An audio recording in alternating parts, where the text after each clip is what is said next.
ang atong topic karon is continuation sa kay Padre Pio, the great apostle of the confessional.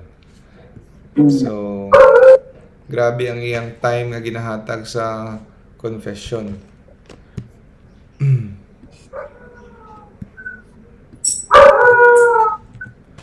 So, he will be remembered according sa kay Cardinal Martins, prefect for the Congregation of the Causes for the Saints.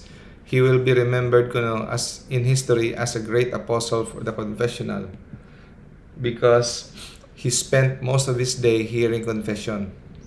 From 1918 to 1923, imagine, no? 1918 to 1923, he heard confessions 15 to 19 hours a day. Then, during the 1940s to 1950s, he confessed about 8 hours a day. Nagkatiguang siya, nagkamubo-mubo. And in 1962, 83,000 women and 19,000 men registered for confession with Padre Pio. An average of 273 people per day. Yeah. Kapoy na tayo. Kapoy naman kayo na 20. Grabe, no? May pangbuyag-yag ni mo tanan ng mga sala. 1967, Padre Pio confessed about 15,000 women and 10,000 men. An average of 70 people per day. So, nagkaduol sa iyang kamatayon. 1968 siya namatay? Yes. 68. People would come to him from all over the world. And approximately, Padre Pio heard over 2 million confessions during his lifetime. Kuya. And then, ang mga lalaki, kung mag-confess, kneeling beside him sa sacristy. Dito niya ikuan. Ang mga babae, dito gid sa confessional. For women, there was a confessional. And the average confession made to Padre Pio lasted only 3 minutes.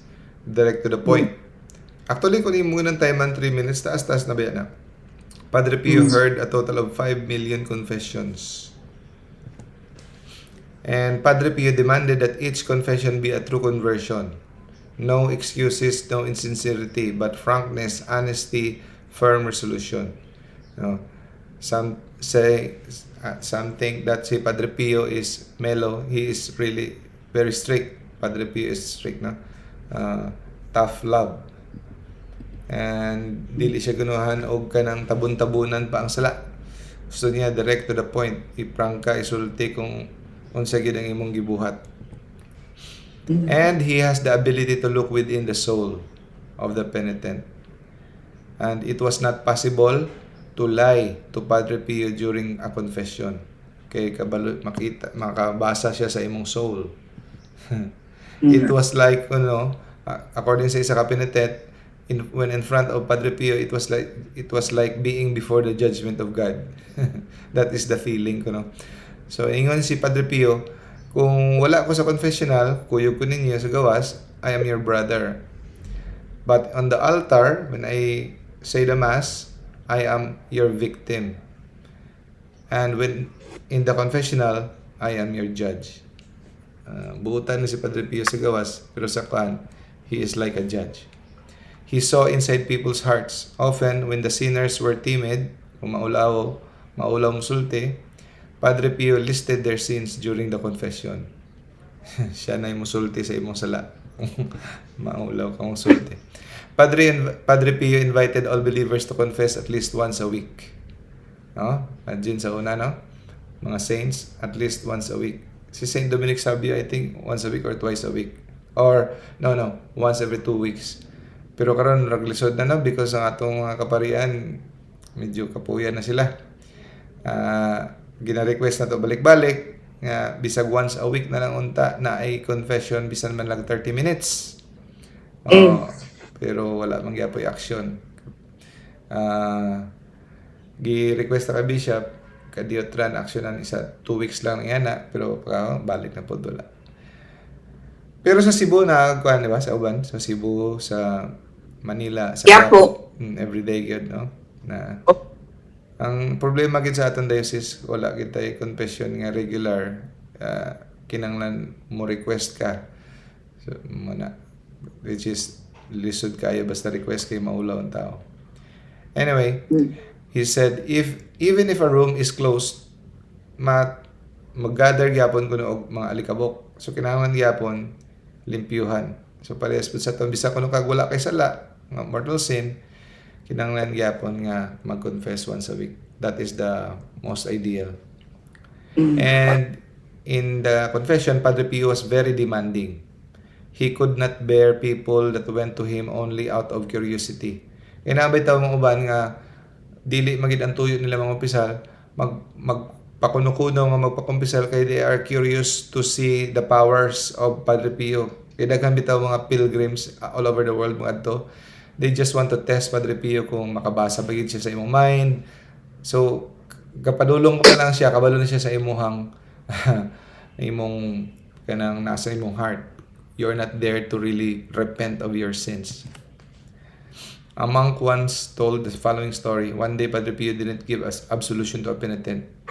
Wala niya gitag absolution, no?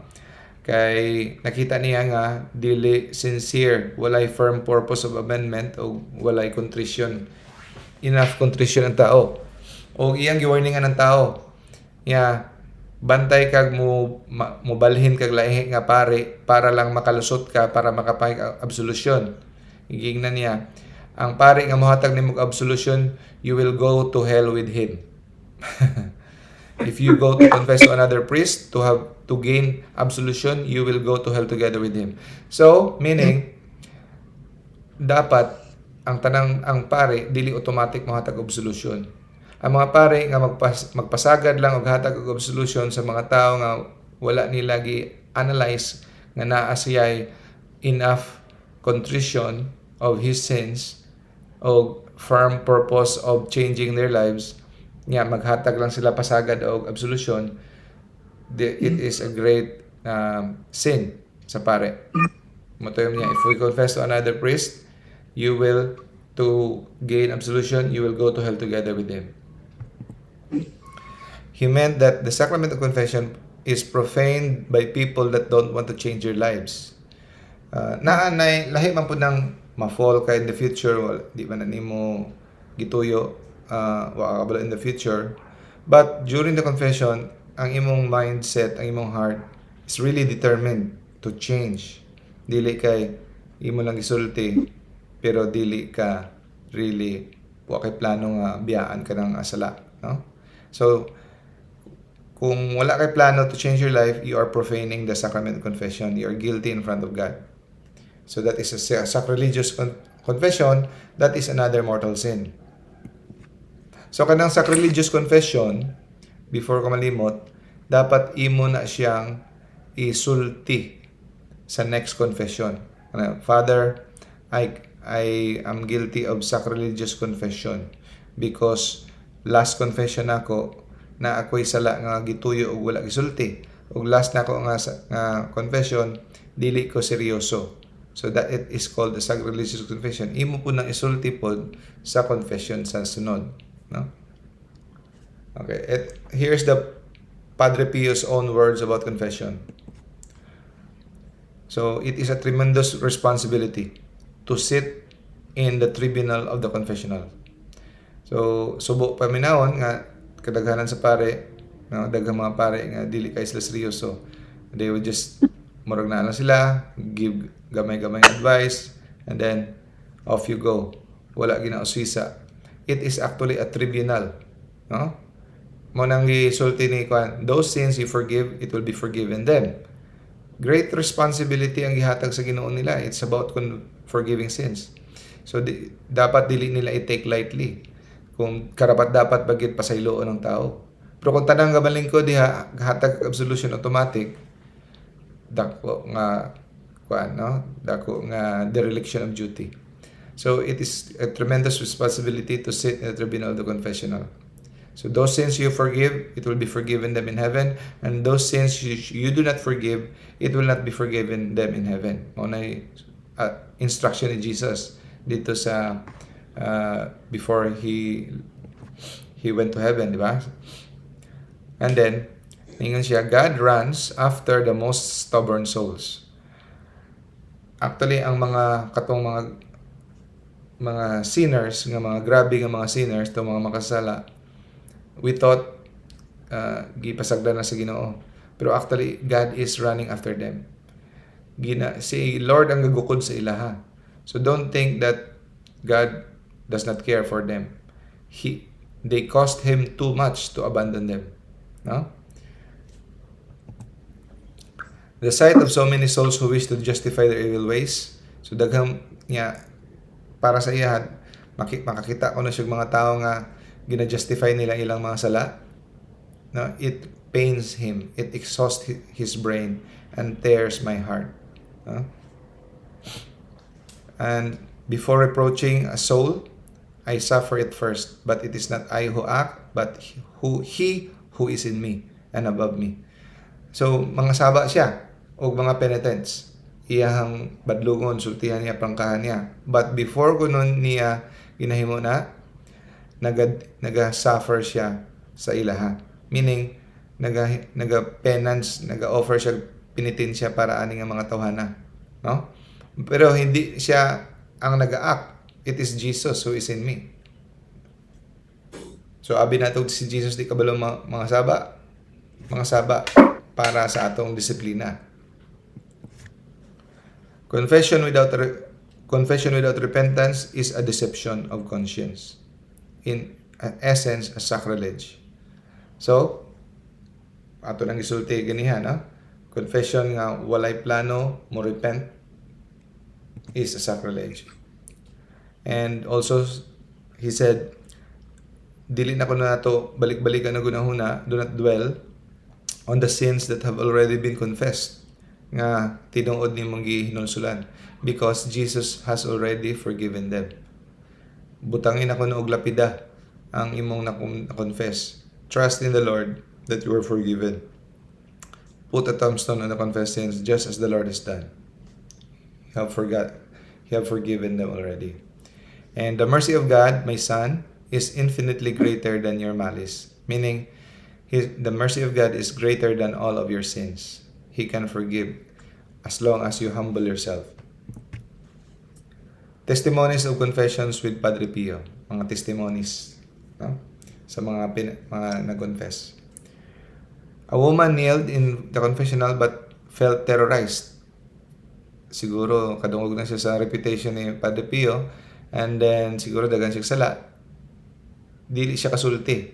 Hindi niya ma-explain, hindi siya kasulti. Ulaw siya or mura siya na frozen. O ningon si Padre Pio niya, do you want me to talk for you? And then after that, Padre Pio enumerated word for word all the things nga iyang gi-prepare sa babae nga isulti. So, as if he can see the soul of the woman. And pag human ato, giingnan niya ang babae, I will be your spiritual father. So, swerte kaayo kung you will become the spiritual child of Padre Pio. Kung natay time, i-discuss nato how to become the spiritual child of Padre Pio. Okay? Sa iyang lifetime, kung na siya spiritual child, he will really take care of you.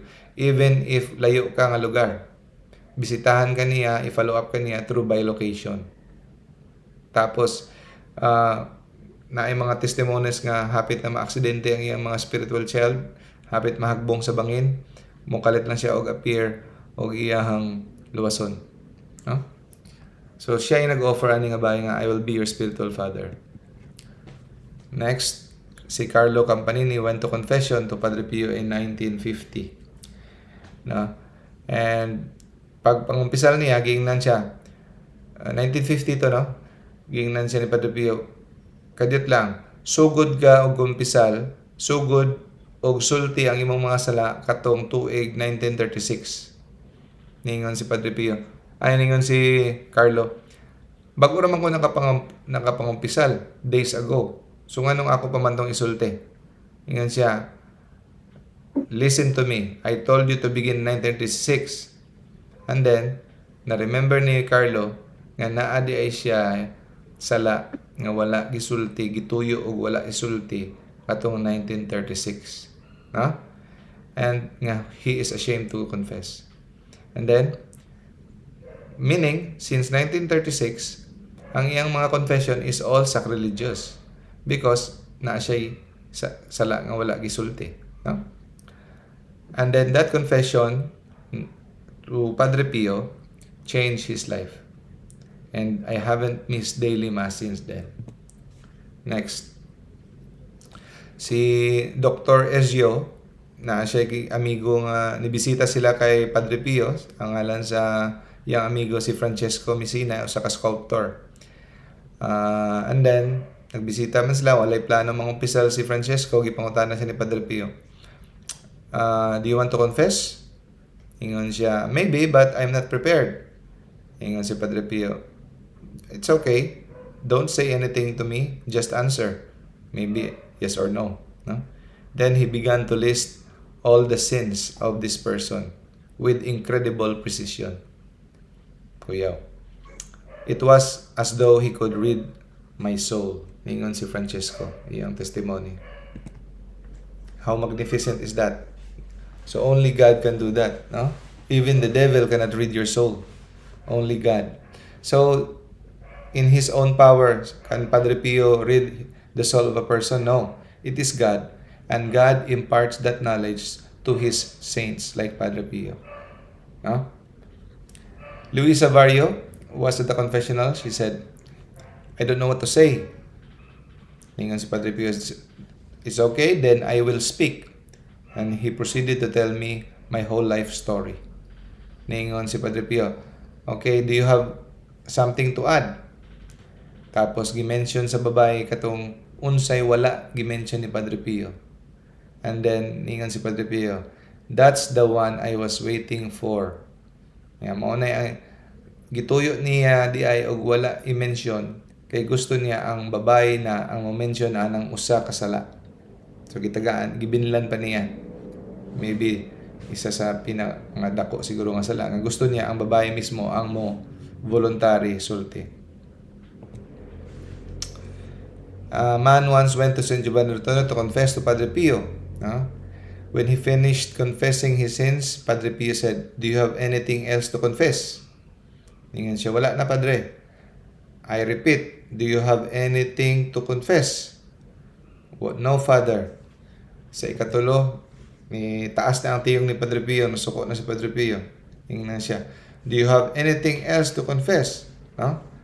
Niingon gyapon siya, wala. At this third time, no, the hurricane exploded.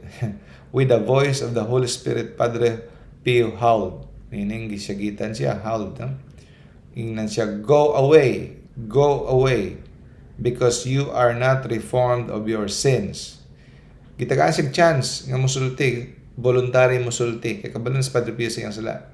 Pero, di niya isulti. Maybe wa niya ma-realize. True enough, wa niya ma-realize iyang sala. Nga abi niya dili sala to, pero sala to siya. He was ashamed because kadungog ang mga tao sa gawas. And then, he tried to say something, but Padre Pio said, keep silent, gossiper. Gingnan siya. Keep silent, gossiper. You have spoken enough. Now I want to speak. Gingnan siya ni Padre Pio. Tinuod ba nga tig-adtuhan ka sa mga disco? Ingon siya, yes, Father. Ingon siya, do you know that dancing is an invitation to the sin? So, when I read this, grabe no? Daghan karon sa modern nga times nga abi natong dili sala, pero invitation to sin di ay mga discos. Bisan no? Unsa lang ka ang uban, no? We think that kini mga more harmless nga mga bagay, no? Do you know that dancing is an invitation to sin? Dili nang dancing ordinary, pero kanang sa mga disco bitaw nga pares-pares bailaki sa mga discos. The man was surprised and he didn't know what to say. He had the membership card of a disco in his wallet. The man promised not to commit any other sins, and after a lot of effort, he received absolution. So, palaisipan sa ato One day, a man came to Padre Pio, a type that of a cold criminal who stopped at nothing. So, kini nga tao, grabe, criminal mind kayo. Niadto siya, actually, sinister kayo ang iyang plano. Niadto sila sa San Giovanni Rotondo, Italy, layo ilang balay. It is a murag pilgrimage trip ang ilang lakaw sa iyang asawa, pero ang iyang plano di ay, on that trip, is to get rid of his wife. He's planning to kill his wife in a brutal way. And iya halang gipagbigyan ng iyang asawa nga moadto sa San Giovanni Rotondo so that it will look like a religious trip. But he was planning an evil plan. Because napula na siya sa iyang asawa, and then ang iyang asawa po, dili po makaproduce og anak o baby. He wants to get rid of his wife and look for another. And he wants to he wants to get rid by murdering and cover his tracks. It would look like an accident. So, in the most diabolical way. Pag-abot nila sa monastery, si Padre Pio was talking to someone. Paglingi niya, pagkakita niya sa mag-asawa na nag-approaching, nakita niyang laki, iyang gibiyaan ang iyang kasturya, o iya dahil giduol, o iya tulod ang laki against the door. O gisinggitan niya, get out, get out. Don't you know it is forbidden to stain your hands with blood? Get out. Kabalo na siya unsay naa sa mind sa tao, no? And naulawan ng tao, ulawan ni book out dayon ng tao. Naulawan siya because suko kay siya nganong ipakaulawan siya ni Padre Pio. Pero the strong words of Padre Pio made an effect on him. During that night, he could not sleep at all. And he began to understand, siguro it's a grace from God, using Padre Pio as an instrument. He began to understand the horror of what his plan is about. And he was touched by grace. He was a different man the next morning. Og niadto siya kay Padre Pio, og Padre Pio this time received him with great tenderness. And he heard his confession, gave him absolution, and after that, ingnan siya. You always wanted to have children, right? Yeah, yes, Father. Ingnan siya. Do not offend God anymore, and you will have a son. And true enough, after a year, nagkaanak siya. And then, ibalik sila for the baptism of their child and for his confirmation. No? Confirmation and conversion. Grabe, no? From a criminal. Next, 1919, Urbano of Foggia. A crippled man. Nagagamit siya duha ka sungkod. No? 2 canes after falling from a carriage. Sa iyang confession lang, giingnan siya ni Padre Pio, get up and go. Throw away those canes. He immediately walk away without cane. Si Giuseppe Canaponi, naigo siya sa trap, while driving his motorcycle. Na siya multiple fractures from skull to feet, including 5 fractures of left femur, multiple surgeries, walking on crutches ever since. During iyang confession, wala siya kabantay. Paghawa niya sa confessional, he is already walking normally. He went back to Padre Pio and asked and thanked him. Ningon si Padre Pio, I didn't do the miracle. I only prayed for you. So, palaisipan po sa ato, He does not do the miracle. All the saints do not do the miracle. It is God. They are only praying for us. I only prayed for you. The Lord healed you. day, no, a man told Padre Pio, I tell lies when I am with some friends of mine. Kanang taong mag-joke-joke, tapos gumagamit ng mga bakak o mga sa panadiha. I do it in order to make everybody happy. Ano siguro mga exaggerated ng mga joke siguro, mga para pangapasiyaw. I do it in order to make everybody happy. Yan si Padre Pio. Oh, do you want to go to hell by joking? No? So, dili na to i-take for granted, no? Ang mga, even mga small lies. About gossip. Ang comment ni Padre Pio about gossip, ningan siya sa ka-penitent. When a person speaks badly of a friend, he destroys the reputation and the honor of a brother who has the right to enjoy respect.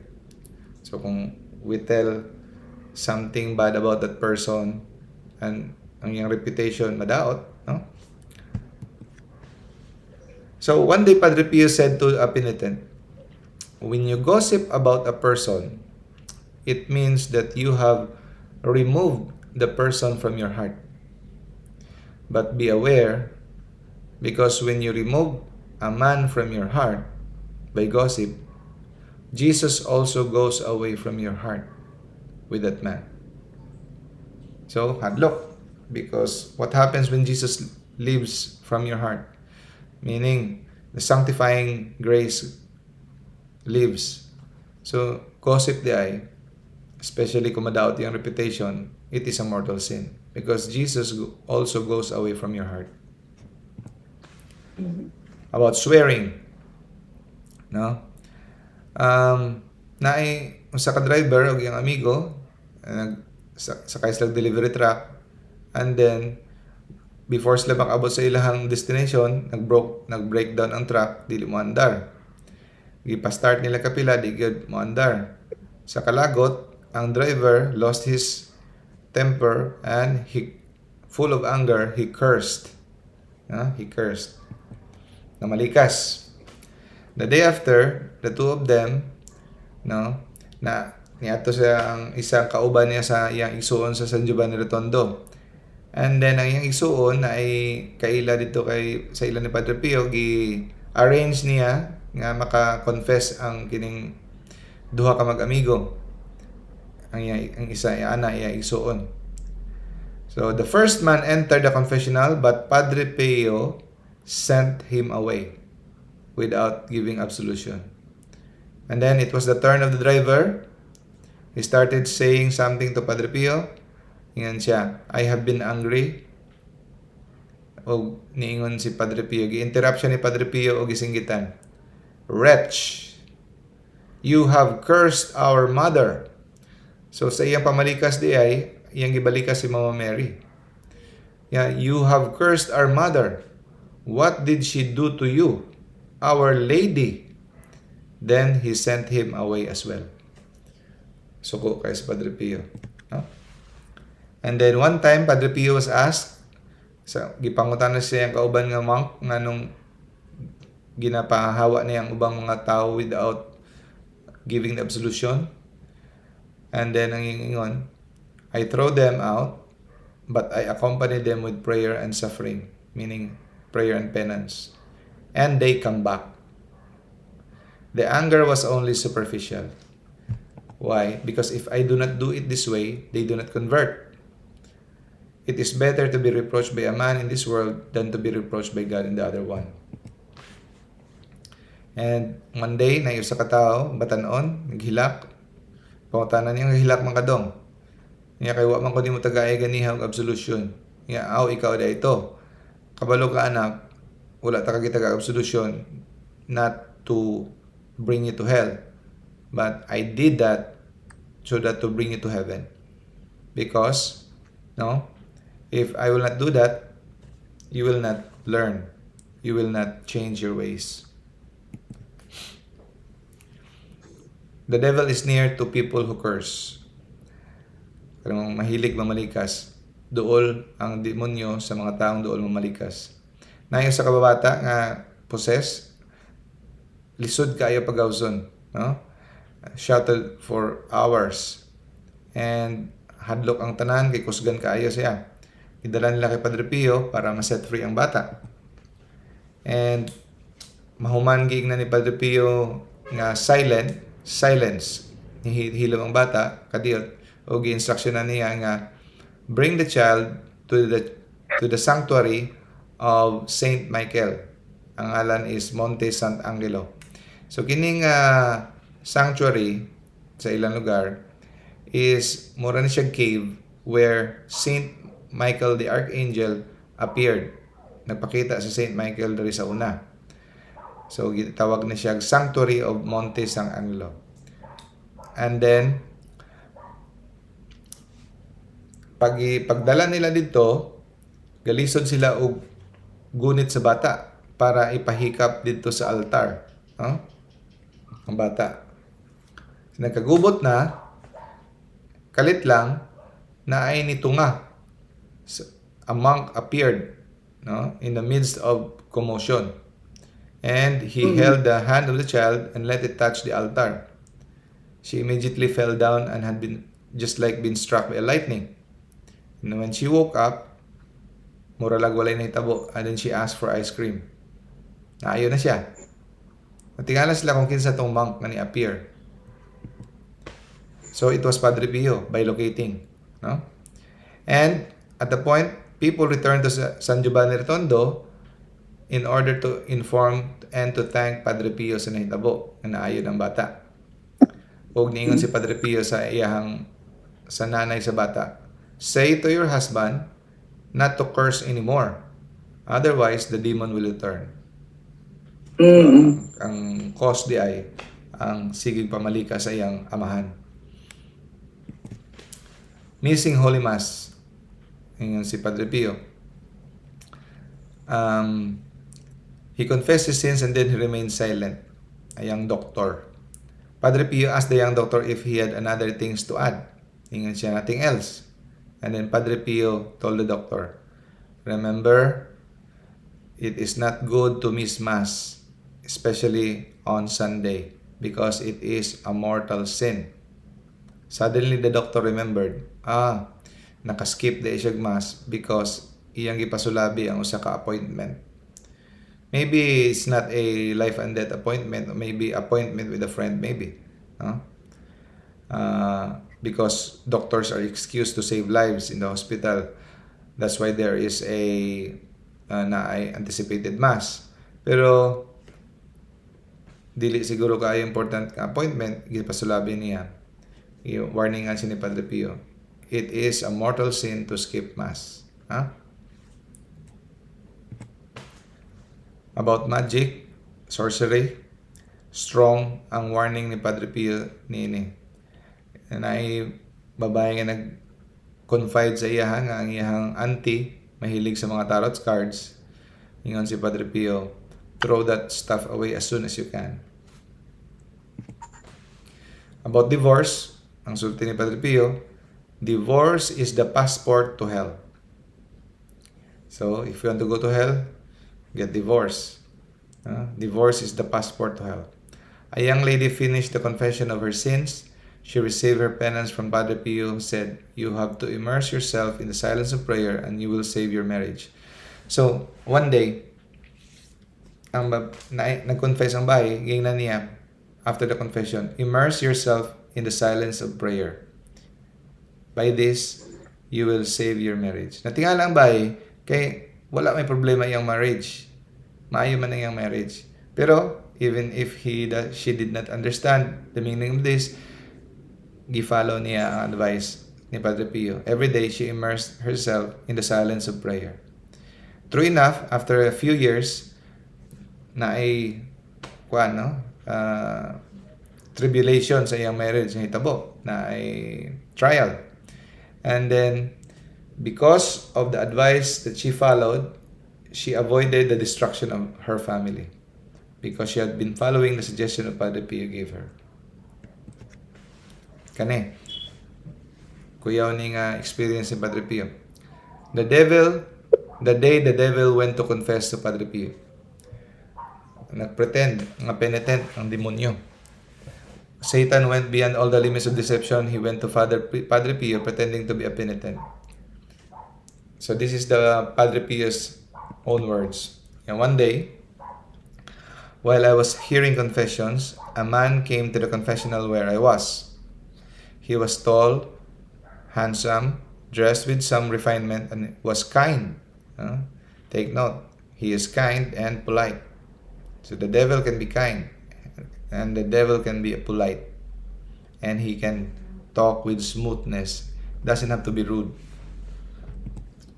He started to confess his sins, which ang iyang mga sins were of every kind, against God, against man, and against the morals. Mga nasty kayo yung mga sins. No? All the sins he mentioned were nasty. Ingon si Padre Pio, I was disoriented. In fact, for all the sins that he told me, no? But I responded to him with God's word. The example of the church, the morals of the saints. So muna yung gitubag. Pero despite all those, this mysterious penitent answered me word for word, justifying his sins, always with extreme ability and politeness. So, kita mo? The intelligence of Satan, pwede niya i-reason out ang iyang mga sins, which kung imong paminawon at first sin, pero kung iyan ang i-explain, makayong ay tuod no, di man di isala. I'm sure makanotice ka mo karon sa kahitabo sa simbahan nga daghang mga sins nga within our church, mga church leaders, some of them are modernist, liberal theologians, justifying sins. Just like giving communion to a politician who supports abortion. Pero hati ang simbahan, si Bishop Cordeleon, siya ang nagsulti nga dili pa communion, but some bishops and cardinals disagree. Dapat daw dili i-weaponize ang Eucharist because naa sila yung mga rason. And some theologians would even say that abortion in some cases are justified, artificial insemination, artificial contraception, and many things, divorce and remarriage.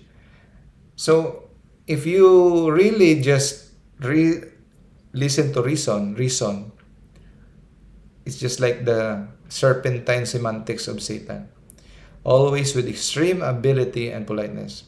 He excused all the sinful actions, making them sound quite normal and natural, even comprehensible to the human level.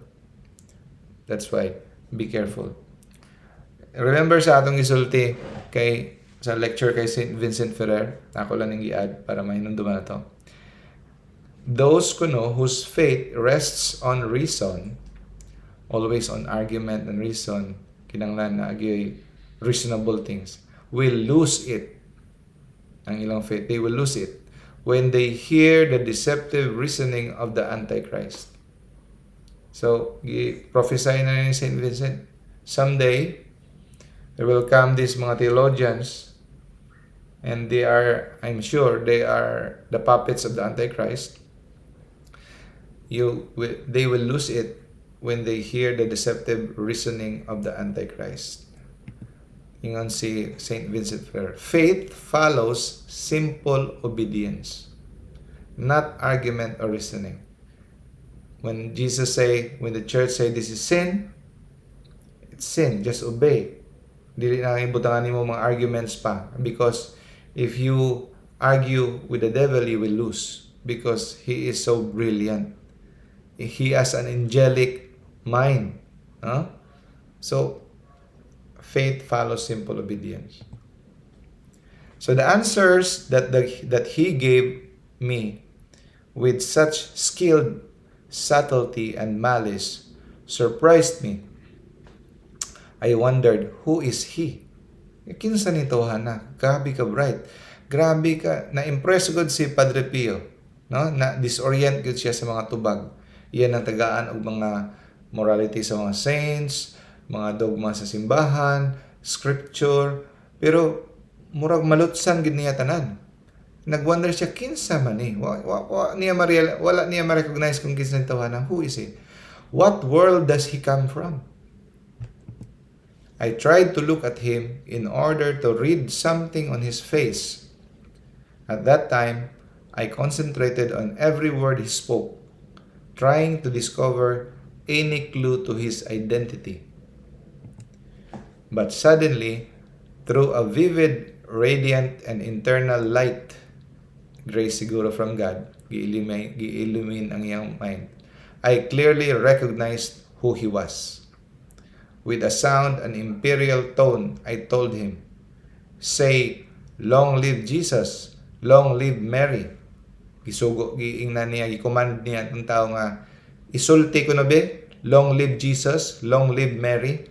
Ang demonyo di magina makasultihan na. As soon as I pronounced these sweet and powerful names, Satan instantly disappeared in a trickle of fire, leaving behind him an unbearable stench. Grabe kabaho. Kuya, no? And during the time, na-eyewitness si Don Pierreno, kauban niya nga priest, in front of the confessional. No? Mo ni ang testimony ni Father Pierreno. Wala man gitabunan ang kortina, mo na nakita niya. No? So, not closed all the way ang curtain. A man came, he was handsome with small and black eyes, grizzled hair, and dark jacket and ruled trousers. So without waiting his turn, nikalit lang siya sulod sa taas nga pila. He taking footstep back and forth. And then, he immediately entered among the curtains, standing up in front of Padre Pio. Following after a few minutes, nakita niya nga this man sunk on the floor. Mura na siyang nawala, mura na siyang nalunod sa salog. With his legs widened. So witness niya kining demonyo. And on the chair where Padre Pio is sitting, no? I didn't see Padre Pio anymore. I saw Jesus. Kuya, ano? Instead of Padre Pio, he saw Jesus sitting there. He was blond, young, and handsome, and he gazed upon the man that had fell on the floor. It was Jesus looking at this demon. Then again, I saw Padre Pio coming up from there. He returned to take a seat, and in his place, and his appearance melted with Jesus' appearance. So naghinahinay, transformed back to Padre Pio. And then I only saw Padre Pio. And after that, muralagway na hitabo, ingan si Padre Pio, okay, everyone, hurry up, next. So, business as usual, padayon ng confession, no? As if nothing happened. So, ang ingon ni Padre Pio sa kademonyo, dili mo mahadlok sa demonyo because ang demonyo is under the chain. He is a chain dog. It is God, with the power of God, chains the devil. Pero naa siya certain length nga diha ra siya taman. He cannot bite you. But if you go near him, he can bite you na. So, what are ways that we can go near Satan, the devil? Near occasion of sin. No? And also, involving in occult practices. So, if you open your world to those idolatry, witchcraft, superstition, occult practices, you will be beaten by the dog. You will be attacked. The devil is like a rabid dog tied to a chain. Beyond the length of the chain, he cannot seize anyone. And you keep at a distance. If you approach too near, you let yourself be caught. So don't do near occasions of sin. Ingon si Padre Pio, the Rosary is the prayer of those who triumph over everything and everyone. It was Our Lady who taught us this prayer, just as Jesus who taught us the Our Father. No? Importante kayo ang prayer. Oh, lastly, remember that the only way to gain salvation is through prayer. You cannot win the battle without prayer. So the choice is yours. Okay. Yan, natataman. Ay, amazing. Yan, buwan. Yeah. Mingaw ta karon na si Sis Agnes nakaapas. Wala si Oh. si Skate. Okay. Closing prayer ta. Okay, and let's all pray Hail Mary. In the name of the Father, and of the Son, and the Holy Spirit. Amen. Hail Mary, Full of grace. full of grace. Praise the Lord is with thee. Blessed are you among women, And blessed is the fruit of blessed thy is Jesus. thy womb, Jesus. Holy Mary, Holy Mary, Mother of God, pray for us Pray sinners, pray for us sinners, now now and at the hour of our and at the death. hour of our death. Amen. Amen. Amen. In the name of the Father, the Son, and the Holy The Holy Spirit. Amen. Salamat, bro. Salamat. Thank you, everyone. Bye-bye, Thank you, everyone. thank Sis you. Terry, Brad Glenn, Sis Agnes, Sis Tina. Bye-bye. Bye-bye. Bye. God bless. Good night. Good night.